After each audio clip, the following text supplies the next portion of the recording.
Smoky মাছ করার জন্য মাছগুলোকে ভালো করে ধুয়ে গোলমরিচ, নুন আর তেল মাখিয়ে রেখে দিতে হবে। এরপরে একটা রুটি সেঁকার জাল বা যারা টোস্টারের জাল টোস্ট করা হয় সেই তাই দিয়ে মাছগুলোকে ভালো করে সেঁকে নিতে হবে এদিক ওদিক করে। তারপরে একটা শুকনো কড়াইতে ধনে, জিরে, পেঁয়াজ আর লঙ্কা দিয়ে একটা শুকনো কড়াইতে একটা মশলা তৈরি করে নিতে হবে। নেড়ে চেড়ে শুকনো কড়াই নেড়ে চেড়ে পেস্ট করে নিতে হবে। তারপরে কড়াইতে তেল দিয়ে একটুখানি রসুন আর কাঁচা লঙ্কা ফোড়ন দিয়ে হয়ে গেলে আমি এই পেস্টটাকে, যে শুকনো মশলাগুলো যে পেস্ট তৈরি করেছিলাম সেই পেস্টটাকে দিয়ে দিলাম।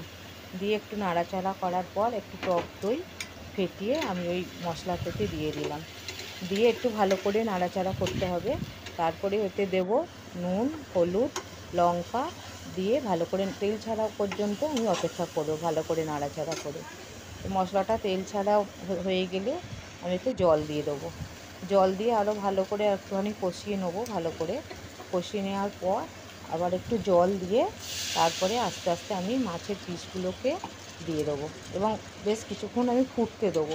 মাছগুলো সিদ্ধ হওয়া পর্যন্ত, সুন্দর করে সিদ্ধ এবং একটু ঝোলটা গ্রেভিটা একটু গাঢ় হওয়া পর্যন্ত আমি মাছগুলোকে ফুটতে দেবো।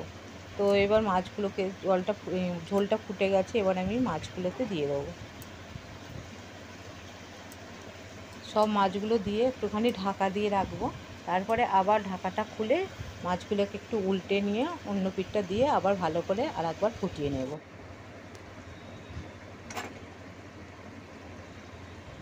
এরপর যখন দেখব গ্রেভিটা বেশ গাঢ় হয়ে গেছে, কিছুটা ধনেপাতা ছড়িয়ে নামিয়ে নেব।